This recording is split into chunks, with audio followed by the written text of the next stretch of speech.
Saludos, mis buenos amigos, bienvenidos a un nuevo podcast del Colegio de Profesionales de Criminología de Costa Rica, Visión Criminológica, donde seguimos aunando información para poder generar esa perspectiva correcta de cómo se trabaja desde la criminología en diferentes áreas del acontecer nacional. Hoy tenemos a Daniel García, que es con la segunda parte de una explicación muy profunda sobre el abordaje teórico, técnico, práctico de un criminólogo en un proyecto de ley y cómo el abordaje se puede generar, con el abordaje se puede mejorar mucho la perspectiva técnica de las futuras leyes de la República. Daniel, bienvenido. Muchísimas gracias, Jonathan. Gracias otra vez por la oportunidad. Em, bueno, sí, sí, sí, podemos Adelante. entrar de una vez en la materia. Nada Claro. más la vez Me, pasada, me dijiste viendo que el querías hacer video. una precisión. Sí, claro, viendo el video de la presentación pasada, me pareció que faltó ahondar en un punto específico a la hora de decir em, que tenemos que llevar una teoría en mente a la hora de abordar un proyecto de ley. Esto no hay que confundirlo con una posición dogmática, una posición más cerrada de que la realidad se tiene que ajustar a nuestra teoría, sino que una teoría va a ser útil para nosotros para poder identificar en qué puntos podemos intervenir. Una buena posición teórica no necesariamente va a cambiar completamente un proyecto de ley, no se tiene que ajustar el proyecto de ley completamente a nuestra posición teórica, sino que más bien tenemos que tratar de ver cómo esa posición se ajusta a la realidad del proyecto y cómo se ajusta a otras posiciones, porque van a intervenir muchísimas personas con muchísimos puntos de opinión. Entonces, eso es la primera aclaración. Como había yo mencionado Hay anterior. Ujú. un tema, Daniel. ¿Es Sí. posible, y eso me quedó también del podcast anterior, es posible que convivan varias teorías que al principio Daniel tenía una en su mente, pero que a la hora de ver el proyecto y de adaptar lo que estás diciendo, te des cuenta de que pueden convivir varias perspectivas teóricas para darle vida a algo que es para todo un país, como una ley?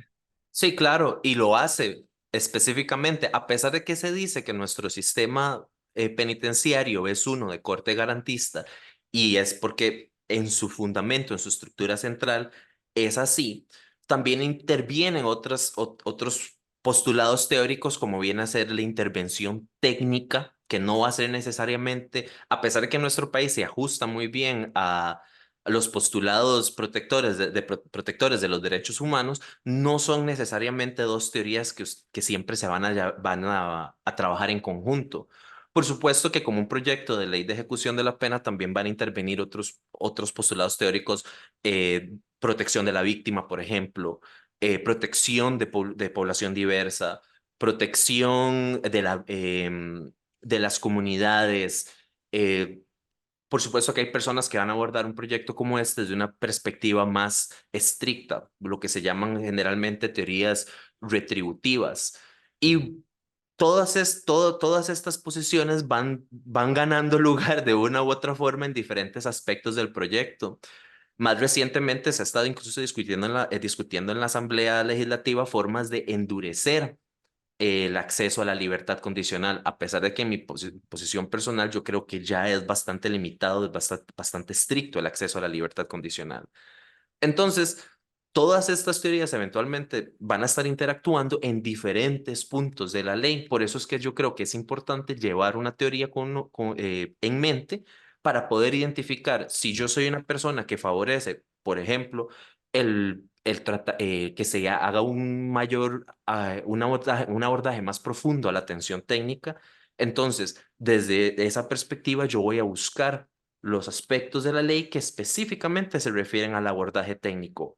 Una mejor, eso sería un primer abordaje. Un mejor abordaje todavía sería, desde esa perspectiva técnica, cómo se complementan los aspectos que yo estoy viendo con otras áreas, cómo se relaciona con la enteridad del proyecto. Yo creo que eso es lo que hay que dejar claro al hablar de llevar una posición teórica.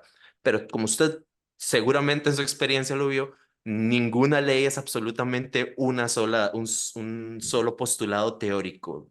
Intervienen muchísimas personas y muchísimos postulados.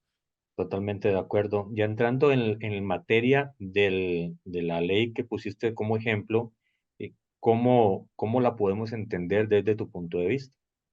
Ok, primero como criminólogo en general, y es aquí donde entra la materia muy discutida sobre multidisciplinariedad, interdisciplinariedad.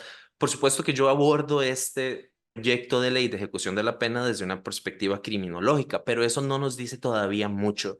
Tenemos que todavía ser más específico. La semana pasada yo mencioné la teoría de promoción de la paz, una teoría eminentemente criminológica, pero como estamos hablando de un proyecto de ley, es absolutamente necesario conocer los fundamentos de la formación de la formación de un proyecto de ley, conocer los fundamentos de una ley. Y en este caso, y es aquí donde como criminólogo no se puede limitar, y a pesar de que yo tengo mi teoría, no me puedo limitar solamente a ella, sino que tengo que también estar consciente de otros postulados, de otras teorías, de otras disciplinas que van a ser necesarias para abordar un proyecto de ley.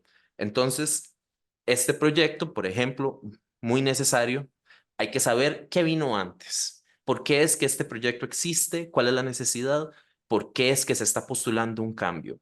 Y es ahí donde, aún como criminólogos y bueno, y especialmente como estudiantes del derecho, personas que tengan una afinidad más cercana a teorías legales o a la disciplina legal, es bueno, es fundamental entender de dónde viene la ley.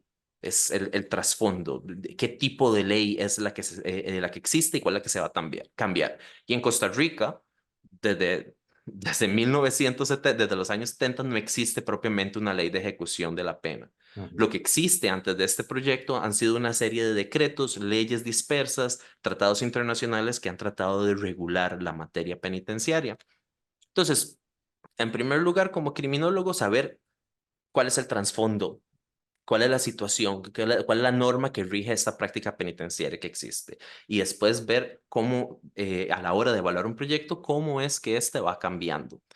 A la hora de abordar el proyecto, personas que conocen bien el reglamento actual del sistema penitenciario se van a percatar de que la primera propuesta de proyecto era básicamente una copia del reglamento.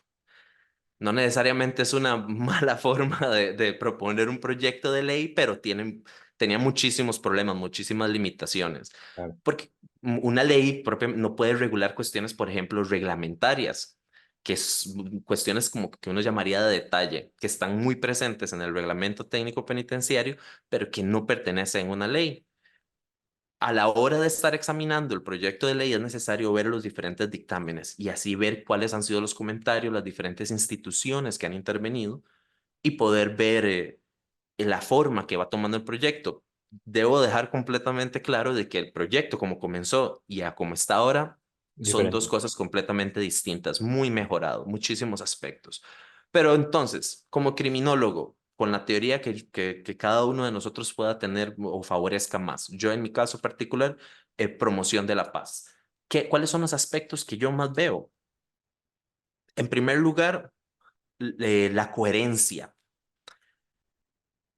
A la hora de hacer propuestas, incluso si sean propuestas de tratamiento, propuestas de resolución de conflicto, no basta con ver las secciones del proyecto que se refieran a tratamiento penitenciario, libertad condicional, sino que hay que ver cómo estas, eh, en qué posición tienen dentro de un texto, qué posición tienen y cómo se relacionan con las demás. El actual proyecto por ser una ley muy general, de hecho, ha desenfatizado, no enfatiza tanto el aspecto técnico del tratamiento, no da una definición propia del tratamiento técnico.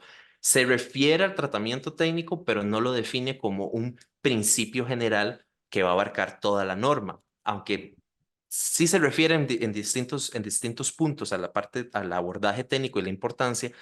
No existe una claridad real sobre cuál es, Ujú. cómo se debe ejecutar, quiénes lo ejecutan. En los anteriores reglamentos sí había una definición muy clara, incluso de las diferentes disciplinas. Se ha hablado de trabajo social, de derecho, educación. Actualmente el proyecto eso no lo incluye. Entonces parece que lo deja más de la mano de lo que ahora se llama Instituto Nacional de Criminología, que por cierto se le plantea un cambio de nombre, que Ujú. quizás...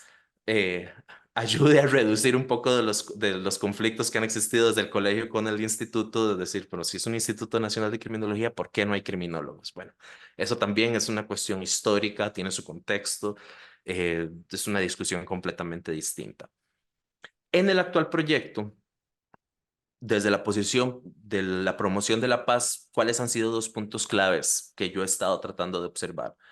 Primero, la cooperación entre el Ministerio de Justicia y otras instituciones, e incluso Ministerio de Justicia, refiriéndose a Dirección General de Adaptación Social y otros organismos e instituciones que existen dentro del Ministerio de Justicia. De primera entrada, con la evaluación que he hecho, puedo decir que la parte de esta de cooperación, tanto en claridad como en su definición, todavía es algo que le falta a este proyecto. Se limita muchísimo el proyecto de ley desde mi perspectiva a dar muy bien hecho, darle vida todo el sistema de ejecución de la pena. Pero en algunos aspectos todavía deja mucho de la mano del Ministerio de Justicia, Dirección General de Actuación Social y el actual Instituto Nacional de Criminología, cuestiones para definir. Ujú, Ya mencioné, por ejemplo, el tratamiento. Hay una parte muy específica que tiene que ver con la comunicación. Se declara la obligación de la Dirección General de Actuación Social y el Ministerio de Justicia de mantener una comunicación abierta, incentivar la comunicación, generar discusión, hacer investigación criminológica. Y esto en una ley, pues, es algo positivo. Sin embargo, estas atribuciones ya existían. Ya incluso existían a nivel de ley, con la ley creadora de la Dirección General de Adaptación Social. Sin embargo, ha sido muy difícil para el ministerio poder llevar a cabo esa tarea y una razón muy específica tiene que ver con el rol que tiene que cumplir, las ujú, herramientas que se le otorgan. Más frecuentemente, en las últimas décadas, quizás a la hora de hacer un proyecto de ley, se ha motivado muchísimo a que se pueda sustanciar, se pueda identificar de dónde se van a sacar los recursos, cuántos recursos se deben asignar a ciertas áreas, ciertas oficinas, qué fin debe cumplir una obligación en específica. Se ha tratado de aclarar muchísimo más y en la actual ley todavía eso hace mucho falta. Desde el punto de vista de promoción de la paz, por ejemplo, la comunicación de las instituciones penitenciarias con la comunidad no es simplemente que se defina como una obligación institucional, es una obligación que tiene que ser definida dentro de un contexto de tratamiento, de comprensión. Uno de ujú, los mayores retos actuales en el sistema penitenciario costarricense ha sido tratar de mantener una comunicación abierta, comprensible, razonada con la población para justificar el modelo penitenciario actual. Y esto no se debe limitar simplemente a decir estadísticas penitenciarias o a declarar que en un modelo como, por ejemplo, un sistema como en el semi-institucional, que la reincidencia es muy baja. Eso no basta. Entonces, desde mi punto de vista, eso es lo que, bueno, tratando de resumir y tratar sí, de resaltar cómo puede uno abordar un proyecto de ley, desde mi punto de vista, criminología de la promoción de la paz, yo comprendo o yo tengo entendido de que hay ciertas áreas que tienen que ser enfatizadas, por ejemplo, comunicación, investigación y cooperación, y a partir de ese entendimiento, yo abordo el proyecto y empiezo a examinar diferentes puntos. ujú. ¿Se plantean esos puntos? Sí, pero ¿cómo se plantean? ¿Adquirirían fuerza de ley? ¿Tendrían capacidad de materializar sus intenciones? Y es ahí donde se requiere un análisis mucho más profundo. Yo creo que eso sería en rasgos generales como yo creo que se puede abordar un proyecto como este desde el punto de vista criminológico. Importante la lectura, Daniel, porque estos temas del eje de seguridad están muy en boga. Los costarricenses escuchan a menudo medios de comunicación sobre esto, pero el elemento que estás planteando pues es aclaratorio en muchas áreas para poder ver hasta dónde o de qué manera se están planteando las soluciones a los problemas que en este momento tiene el país. Muchísimas gracias, Daniel, por este segundo podcast que nos aclara muchísimo más el fundamento teórico que estás planteando y nos llama a poner más atención como ciudadanos a lo que se está haciendo en el Congreso para ver por dónde es que se están presentando las alternativas de solución. Sí, de hecho, me gustaría muchísimo eventualmente, todavía mientras el proyecto está en discusión, yo no sé si el colegio, dentro del colegio sería posible organizar una actividad de ese tipo donde se puedan reunir. Bueno, este mes me parece que hay una actividad dirigida al gremio. Me Sí. parece que es para el 30-31 que van a llegar los representantes del Ministerio de Seguridad y del Ministerio de Justicia y Paz a Ujú. discutir los retos de la seguridad actual, retos en seguridad en Costa Rica. Me gustaría, ojalá, que se pudiera dar también uno más específico que se refiera a una discusión sobre, bueno, se puede discutir el actual proyecto, pero yo creo que muy importante es que podamos discutir cómo abordar un proyecto como estos. Tarea para nuestro presidente del colegio, don Tino Salas, propuesta ya establecida por parte de Daniel y esperemos que toda la estructuración de formación y desarrollo que dirige también nuestra colega, compañera Karen, pues pueda generar este tipo de encuentros y de Ujú. soluciones a los problemas nacionales. Gracias, Daniel. Ojalá que sí. Con mucho gusto. Que tengan buen día. Igualmente, y gracias a todos ustedes por seguir este nuevo podcast, el número 42 de la serie Visión Criminológica. Hasta la próxima, si Dios así lo permite.